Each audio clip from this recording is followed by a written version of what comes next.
lang ako. Oo, 'di ba? 'Yun na 'yon. O wala akong pakialam kung taga mga maka-Duterte kayo. O speaking of Duterte, ito na. Ang nakakalulang yaman ni Digong. Naku, magulat kayo. Magulat kayo sa yaman ni Digong. Ibubulgar natin ngayon. Alam ba ng taong bayan to? Si Digong walang negosyo bukod sa pagiging politisyan. Pero saan niya galing ang bilyon-bilyon niyang pera? Patay. 7 o 13 billion, I think. 7 to 13 billion ang narinig ko kanina. Ayan, paki-screenshot lang po ang sulat na aking nabasa according sa Philippine Star. Yan, Philippine Star. Ito. Nakalagay dito Philippine Star. Manila, Philippines, unfazed by threats of possible jail time. Possible jail time daw kay Digong. Ayun, yesterday, a list of properties of former President Davao City Mayor Rodrigo Duterte. Diba? Ayun na. Philippine Star yan na, news. Philippine Star. Nakalagay dito.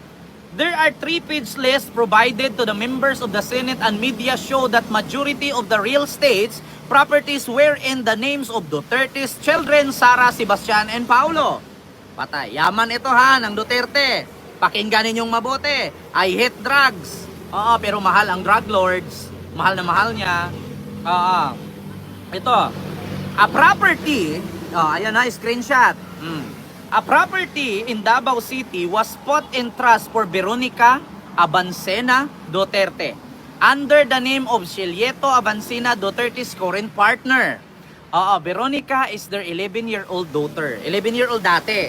11-year-old. Ngayon, 2 properties in Dipolog City. Sinong nakakaalam sa Dipolog City? Dapitan City and Dipolog City is magkadikit yan. Kung saan nag-exile si Jose Rizal. 2 properties in Dipolog City were under the names of spouse Sebastian Discallar and Jesusima Duterte, while a property in Davao City is under the name of Veronica Advencina Duterte. Diba? Ang dami-dami niyang ang dami-daming ari-arian ni Duterte. Merong 2 property sa Dipolog City. Dipolog City is Zamboanga del Norte, lugar ng mga halosos yan. Lugar ng mga uy. Di ba? Lugar ng mga yebes. Lugar yan ng mga halosos. I think, halosos nga. Ninong ko pala yun. Sabi dito, 40 properties were covered by Transfer Certificate of Title or TCTs and located in Davao City 34, Davao del Norte 1, Dipolog 2, all in Mindanao and San Juan, Parañaque, Quezon City, and its city in Metro Manila. Naku po, napakadami. Basahin ko 40 properties ni Digong. Saan yun galing? 40 properties. Transfer na daw ito ng Certificate of Title.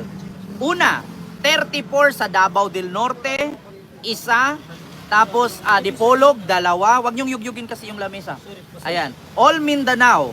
All in Mindanao. And San Juan, Parañaque, Quezon City, at bawat isa, nasa Metro Manila. Ayan na.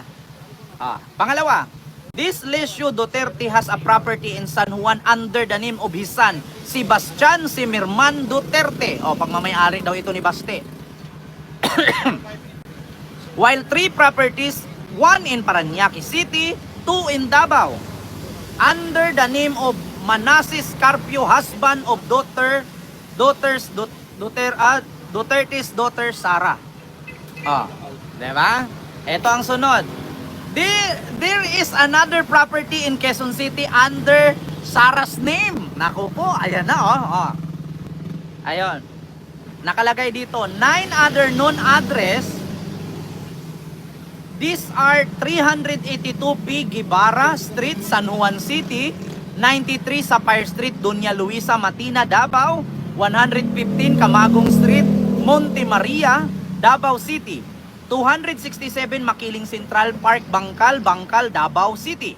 458 Taal Road, Central Park Subdivision, Bangkal, Davao City. 2 Atlantic Avenue, Icolan, Davao City. 10 Atlantic Avenue, Icolan, Phase 3, Davao City.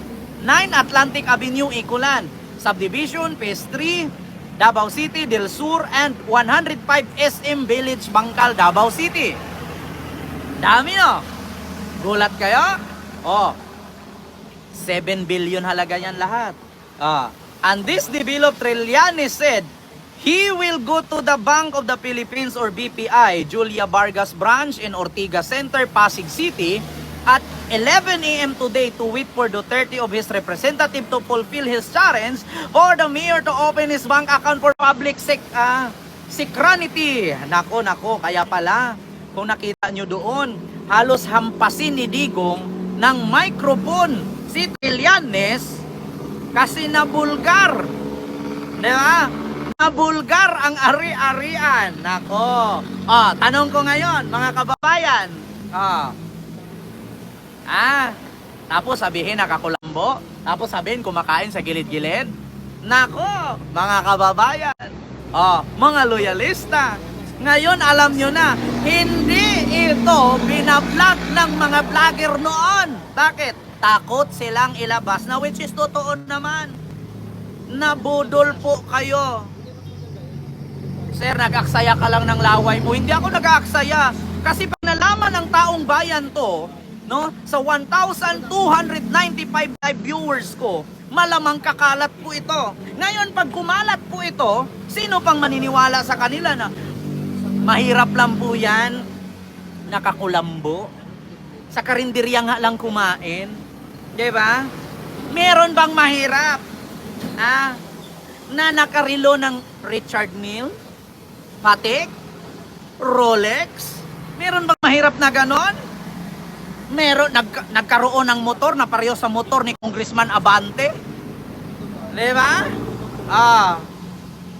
May naniwala kaya sa'yo? Meron, marami. Kaya nga umabot ako 102,000 subscribers eh. Diba? Ngayon, ginagawa lang po kayong uto-uto ni Digong. Diba? Meron bang lasal na utak bulinaw? Diba? Alam nyo, sa totoo lang kahit hindi ka sa lasal nag-aral, kung marunong kang mag-isip, kung marunong kang mag-analisa, hindi ka maluloko. Di ba? Kahit saan ka nag-aral, kahit sa public school ka lang, kahit hindi ka sa lasal, kahit sa UST ka, kahit pa sa UP ka, kahit saan kang school, kung marunong kang mag-analisa, hindi ka maluloko nila. Di ba? Lagi niyong pagkatandaan. Una kong tanong, saan galing ang bilyon-bilyong pera ni Digong na wala naman silang negosyo? Di ba? Saan nang galing ang bilyon-bilyong pera ni Digong na wala naman silang negosyo? Di ba?